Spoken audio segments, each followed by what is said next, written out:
증시 대담 시간입니다. 2,800포인트를 눈앞에 두고 있는데 8거래일째 2,750부근에서 좀체 위아래의 변동성은 나타나고 있지 않습니다. 아마도 2분기 이제 주도 섹터를 찾는 과정에서의 이제 숨고르기지 않을까라는 생각도 드는데요. 반도체가 될지 아니면 1분기에 또 밸류 프로그램에 대한 수혜 업종이 또다시 주도주가 될지 아니면 또 다른 주인공이 나타날지 좀 자세히 챙겨봐야겠습니다. 황유연 신한투자증권 영업부 PB팀장 나와 있습니다. 안녕하세요. 네, 안녕하십니까. 네. 제가 말씀드린 것처럼 이제 2,800 앞두고 한 3월 20일부터 보면 2,750에서 거의 이제 8거래일째 그렇습니다. 코스피 물론 그 사이에 코스닥이 조금 올라와주는 네. 그런 선순환이 나타나고 있지만 뭐 2,700 안착에 대한 기대는 좀 많이 높아진 것 같고 네. 2,700 돌파를 위해서는 또 어떤 조건들이 필요할지 그렇죠. 이거 먼저 한번 챙겨보고 이제 얘기를 시작해 볼까요? 결국은 외국인들이 아직은 우리나라 증시에서 뭐 안타깝지만 외국인들이 키를 치고 있는 것 같습니다. 아, 그렇죠. 예. 외국인들이 다만 뭐 다행인 거는 2,800선에 대해서 긍정적으로 전 생각을 하는데 그런 이유는 결국 외국인들의 최근에 대량 매수들을 보면 조금 과거에서 쉽게 찾아볼 수 있는 규모이거든요. 상반기에 이제 15조 원 정도를 매수한 걸로 알고 있는데 이 규모가 단기간 내에 이렇게 많이 들어온 것들은 환율이 이렇게 좀 높은 상대적으로 높은 평균 환율보다 높은 상황에서도 15조 원이나 매수를 했다는 거는 분명히 향후에 주가 상승에 대한 기대감도 같이 녹아져 있다라고 생각을 하고 있습니다. 일단은 한국 주식이 좋아서 산 부분들도 있지만 지금 사실 환율이 굉장히 높은 상태에서 매수를 한 거거든요. 이렇게 된다라고 하면 하반기에 지금 사실 확률적으로는 6월 달 금리 인상 확률이 한 60% 조금 넘는 걸로 나오고 있긴 한데. 인하가 좀 넘는 걸로 나오고 있는데 사실 시기의 문제지 어쨌든 올 하반기에는 분명히 금리 인하를 시작할 걸로 일단 예상들은 대부분의 컨센서스에서는 하고 있습니다.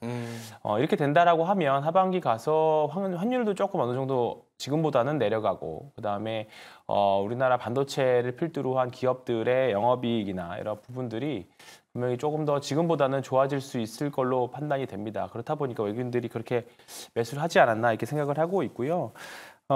지난주 어제까지 해서 삼성전자를 외국인들이 10거래일 연속 매수를 했습니다. 네. 그렇다 보니까 사실 지금 말씀하셨던 대로 지수는 계속 그 자리에서 좁은 박스권 내에서 움직이는데 어제는 화장품 섹터들이 많이 올라갔던 것처럼 사실 순환매는 또 굉장히 좀 빠르게 이어지고 있습니다. 그래서 이 업종들의 스윙 트레이딩을 잘 하시는 분이라고 하면 지금 시장이 굉장히 좀 재밌을 수 있는데 사실 좀 어렵죠. 현업에 있는 저희들도 굉장히 좀 어려움을 계속 느끼고 있습니다. 특히나 어제 오후 같은 경우에는 금요일 날 미국 시장이 쉬어서 그런지는 몰라도 어제는 반도체나 다른 섹터들이 좀 쉬고 그동안 좀 낮게 밑에 있었던 가격이 쌌던 종목들이 좀 튀어 올라오는 그런 모습들을 좀 보여줬었는데 이번 주에 삼성전자 잠정 실적 발표가 있습니다.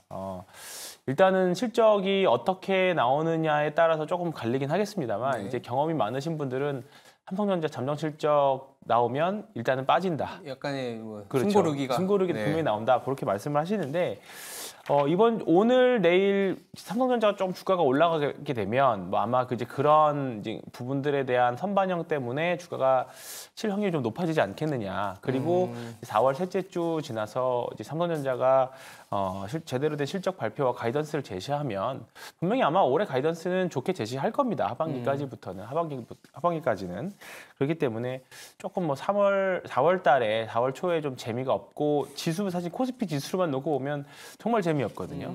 근데 조금만 버티어 보시면 삼성전자 반도체 필두로 해서 하이닉스도 그렇고요.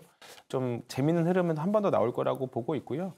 물론 1분기 실적이 전반적인 실적이 중요할 겁니다. 2,800선 올라가기 위해서는. 거기다가 밸류 프로그램까지도 계속 가동이 되고 있는 부분들이기 때문에 너무 4월달 일단은 4월에 한정해서는 해볼만하다 그렇게 말씀드리겠습니다.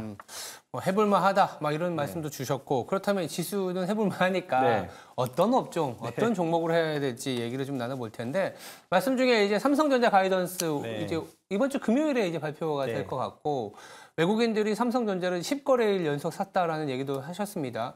그러다 보니까 시장에서는 삼성전자 오르게 되면 다른 종목도 좀 빠지는 현상도 있었기 때문에 일명 3호장이라고 하기도 네. 하더라고요. 삼성전자만 오르는 장이 되지 네. 않을까라는 우려 아닌 우려를 하는데 최근엔 그런 모습은 아닌 것 같아요. 네, 맞습니다. 외국인들이 삼성전자 사지만 어제 보면 또 순환매도 나타나고 네. 3호장은 아니더라도 뭐 삼성전자와 같이 갈 수 있는 장 내지는 네. 뭐 삼성전자에 대한 뭐 또 다른 의견도 네. 필요한 상황이고요. 최근에 이제 어제 간밤에도 보면 마이크론도 급등을 네, 했고요. 맞습니다. 마이크로소프트도 뭐 1% 가까이 맞습니다. 상승을 네. 했습니다. 시장 분위기 이쪽 계속 반도체, 맞습니다. HBM 계속 봐야겠죠. 네. 작년에 2차 전지만 지겹게 얘기했던 것처럼 올해는 또 반도체만 또 그렇게 그러겠네요. 봐야 될 수밖에 없습니다. 그러니까 시장의 자금이 우리가 투자를 할 때 주도주 섹터, 주도주 군에서 놀아야 된다, 매매를 해야 된다 그 말씀을 계속 드리는 게 네. 결국 많은 투자자분들이 자금을 계속 쏟아내고 있는 구간에서 매매를 해야 손실날 확률도 적고 가는 주식들이기 때문입니다. 근데 일단 지금은 반도체가 상반기까지는 계속적으로 이루어지고 있는 거고요. 근본적으로 엔비디아의 영업이익률이나 그 제품들의 마켓 쉐어 그리고 아직 사실 신제품 이번에 GTC에서 발표한 신제품이 아직 하반기에나 나오잖아요. 그리고 이제는 데이터 센터들이 HBM으로 다 대체를 되어가고 있는 이제 초입 구간이기 때문에 네. 이런 부분들 생각해 본다라고 하면 사실 지금 가격은 좀 어느 정도 많이 올랐지만 여전히 반도체 섹터 내에서는 충분히 해볼 만하다 생각이 좀 많이 들고 있고요. 지난주에 MS하고 오픈AI가 데이터 센터 구축 이슈가 좀 있었죠. 그렇죠. 이런 부분들이 우리가 2016년, 17년도 삼성전자의 그때 데이터 센터가 엄청나게 올라가면서 전자가 올라갔던 그런 기억들 때문에 탐호장이라는 또 말이 나온 것 같습니다. 이번에는 조금은 다를 수는 있겠습니다만 결국 삼성전자와 하이닉스 그리고 그와 관련된 소부장 업체들은 반드시 포트에는 있어야 된다. 그 생각을 좀 하고 있고 지난주에 외국인 순매수 1위부터 4위까지가 결국은 반도체였거든요. 이런 부분들이 최근에 흐름들을 계속 경향이 이어지고 있다. 그렇게 말씀드릴 수 있을 것 같고 최근에 이제 반도체 섹터에 좀 특징이 있다라고 하면 워낙에 AI 반도체와 관련된 소부장들이 많이 오르다 보니까 네. 그리고 전통 레거시 반도체 쪽 관련돼서 이제 좀 가격들이 많이 올랐죠. 디램이나 낸드들이. 그렇다 보니까 전통적인 전공정 업체들도 지금 최근에 좋은 흐름들을 이제 좀 보고 있습니다. 뭐 원익 IPS를 필두로 해서 우리가 예전에 반도체라고 하면 생각났던 종목들, 뭐 PSK, 뭐 원익 머티리얼즈 이런 종목들이 워낙에 좀 바닥에서 많이 올라오고 있는데 이런 부분들이 이제 2분기에는 조금 전통 HBM 쪽하고 같이 좀 손을 잡고 가지 않을까 그렇게 생각을 합니다. 다만 만약 이렇게 더 쏠려버리면 다른 섹터들까지 갈 돈이 사실 많이 없어져 버리거든요. 그렇게 되면 시장의 쏠림 현상이 좀 급격하게 나타날 수 있지 않을까 그 생각은 아직은 계속하고 있습니다. 사실 1분기 수출이 3월달 수출이 발표됐습니다만 사실 IT 쪽 빼면 다른 쪽은 상승률이 좀 둔화되고 있는 국면이거든요. 네. 대표적으로 사실 자동차가 그렇게 좀 보여주고 있죠. 그렇다 보니까 만약에 한국 시장의 특징이라면 특징일 수 있는 수급 쏠림이 2분기에도 나타난다면 결국은 우리가 가볼 수 있는 구간, 외국인들이 베팅해볼 수 있는 구간은 결국 반도체일 수밖에 없을 것 같습니다. 그래서 이 부분들은 계속 염두에 두시면서 어제처럼 뭐 조금 대외적인 모멘텀들이 없고 너무 단기적으로 과열돼서 올라갔을 경우에 수급이 좀 과열됐을 경우에 순환매 차원으로서의 어제 같은 흐름이 양상이 나타날 수는 있습니다만 그럴 때는 오히려 반도체의 비중을 늘리는 시기 또는 기존에 있었던 종목들이 올라왔을 경우에는 좀 차익 실현을 해서 좀 포트폴리오를 좀 다변화하는 시기를 이렇게 그런 시기를 좀 활용을 하셨으면 좋겠습니다. 네. 뭐 반도체가 지금 뭐 수급적으로도 그렇고 간밤에 ISM 제조업 지수에 뭐 신규 주문이나 이런 거 늘어나는 거 보면 뭔가 이제 반도체 쪽에 수요 재고 리스타킹까지 해보면 이제 레거시 제품들도 반도체가 지수가 계속 간다라고 했을 때는 또 반도체가 끌고 가는 거기 그렇습니다. 때문에 반도체는 뭐 계속 갖고 가자. 소위 말해서 노는 물에서 놀자. 뭐 이런 얘기를 주셨는데 우려 요인 중에 이 반도체만 가는 거 아니냐라는 그런 우려 요인이 있었습니다만 최근 한 달 동안의 수익률을 보면 반드시 그런 건 아닌 게 코스닥도 그동안 좀 1분기 내내 좀 부진했었다가 뭐랄까요? 이제 좀 키 맞추기 2차 전지주 좀 올라오고 있고 그리고 제약 바이오가 이제 아마케라든지 여러 가지 이제 굵직굵직한 이벤트들이 4, 5, 6월 계속 있다 보니까 제약 바이오도 좀 움직이고 있어요. 이런 게 현상은 괜찮은 것 같거든요. 네, 맞습니다. 그러면 이런 소위 말하는 성장주라고도 할 수 있고 아니면 코스닥이라고도 할 수 있고 2차 전지나 네. 제약바이오라고도 할 수 있는데요. 이 부분도 반도체와 같이 갈 수 있다라고 보시는 거죠. 네, 맞습니다. 일단 지난주 주간 상승률 1위는 바이오였죠. 네, 제약바이오. 삼천당제약이 주간 상승률로는 1위가 나왔고요. 최근에 보면 작년과 조금 결이 좀 다르다라고 하면 작년에는 2차 전지가 갈 때 다른 섹터들이 다 안 좋았었거든요. 맞아요. 근데 올해는 2차 전지와 반도체가 손잡고 같이 움직이는 날도 많았었고 바이오도 같이 세 개 섹터가 다 같이 움직이는 날도 꽤 많았었습니다. 근데 이제 문제는 요 세 개 섹터만 움직이고 나머지가 개별주들이 너무 재미없는 그런 현상들은 계속 있을 거라는 거죠. 그렇기 때문에 포트폴리오를 종목들을 압축해 가실 때 일단은 주력 섹터들 너무 많이 올랐다 그래서 두려워하실 게 아니라 네. 일단은 지금 시장에서 긍정적으로 바라보고 있는 반도체 바이오를 필두로 해서 주력으로 편입을 하시고 그 외에 좀 개별적으로 대응하실 수 있는 것들은 조금 이제 플러스 알파 수익을 낼 수 있는 곳에서 대응을 하셨으면 좋겠다는 생각이 좀 들고 있고요. 당연히 이제 금리 인하에 대한 수혜 성장률 계속적으로 올해는 이루어질 것 같습니다. 그렇기 때문에 바이오 종목들은 더군다나 이제 계속 성과를 내고 있는 종목들이 많죠. 옛날처럼 2018년도 상반기에 바이오들이 올라갈 때는 사실 종목 이름이 바이오만 됐어도 사실 다 올라갔었거든요. 맞아요. 근데 지금 보면 아무리 좋은 전통적인 바이오 업력이 오래된 바이오라고 해도 가시적인 성과가 없으면 사실 올라가지가 않습니다. 움직이지도 않고. 근데 그 대신에 계약이라던가 좀 뭔가 숫자로 보여줄 수 있는 바이오들은 확실히 시장에서 인정을 받고 그쪽에서만 매매들을 많이들 하시는 것 같아요. 이게 어떻게 보면 투자자들의 좀 눈높이가 굉장히 많이 높아졌죠. 맞아요. 실력도 많이 높아지신 것 같고. 그렇죠. 네, 그렇기 때문에 시장 자체가 어떻게 보면 계속 긍정적인 방향으로 시장 자체가 진보하고 있다. 네, 발전하고 있다. 좀 그렇게 생각을 하고 있고요.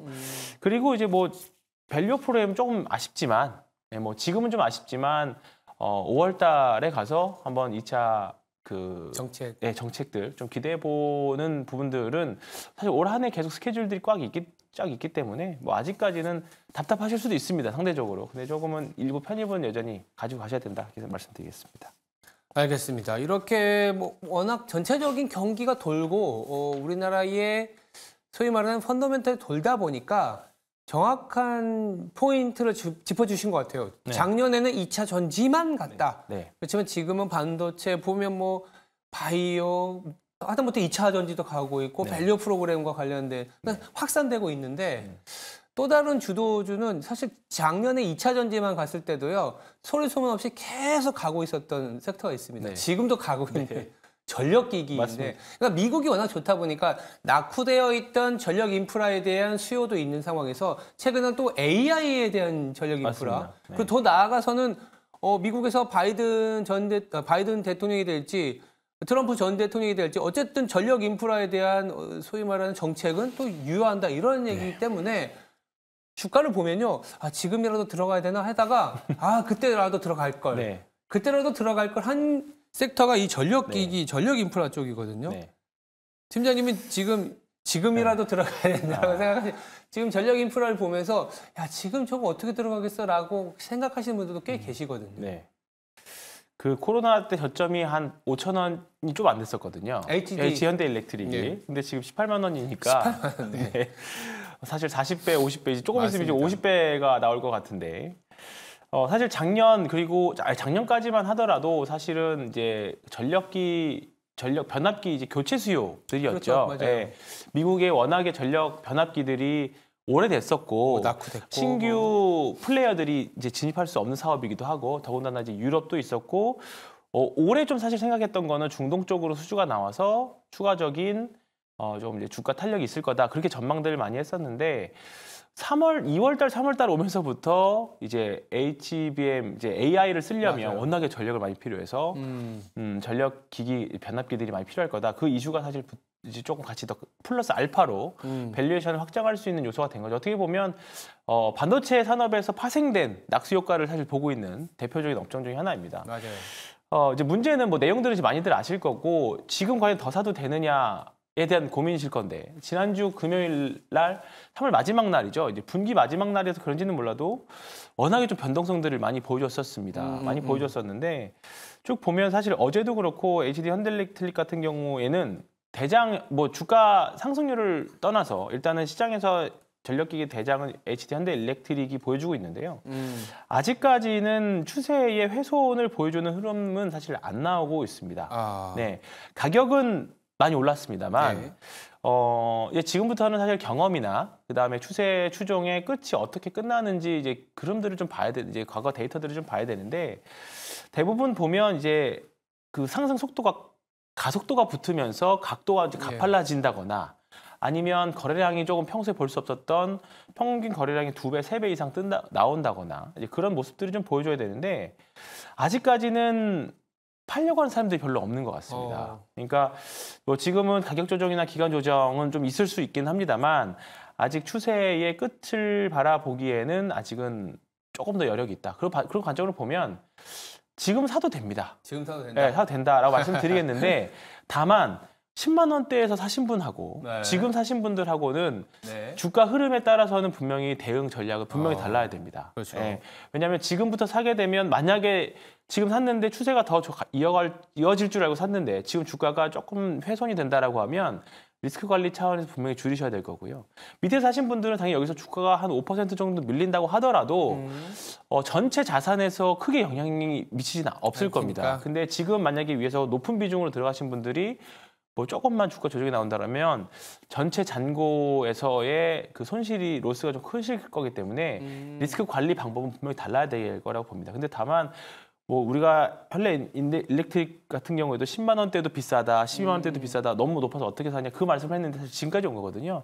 이 이야기가 20만 원, 25만 원 가서도 사실 또 나올 수도 있는 겁니다. 그렇기 때문에 더 간다라는 얘기가 아니라 더 갈 수도 있기 때문에 추세의 이런 대형주들의 추세 추종의 끝은 사실 우리가 예상하기는 어렵습니다. 확인하고 매도를 해야 되는 부분들이기 때문에 그런 관점에서는 아직은 저는 더 가도 더 갈 수 있다라는 측면에서 말씀을 드리겠습니다. 그러니까 전력기기의 이제 대장주라고 할 때는 HD 현대일렉트릭은 추세 훼손이 되지 않은 상황이었기 때문에 전력 인프라 내에서도 선순환이 되더라고요. 초고압에서 이제 배전으로 넘어가고 상대적으로 좀 뭐랄까 종목 간의 밸류에이션 갭이 좀 축소되는 그쪽에 가보자 이렇게도 볼 수 있겠습니다. 지금까지 삼성전자와 제약바이오 그리고 전력 인프라까지 두루두루 잘 살펴봤습니다. 네, 황유연 신한투자증권 영업부 PB팀장이었습니다. 감사합니다. 네, 고맙습니다.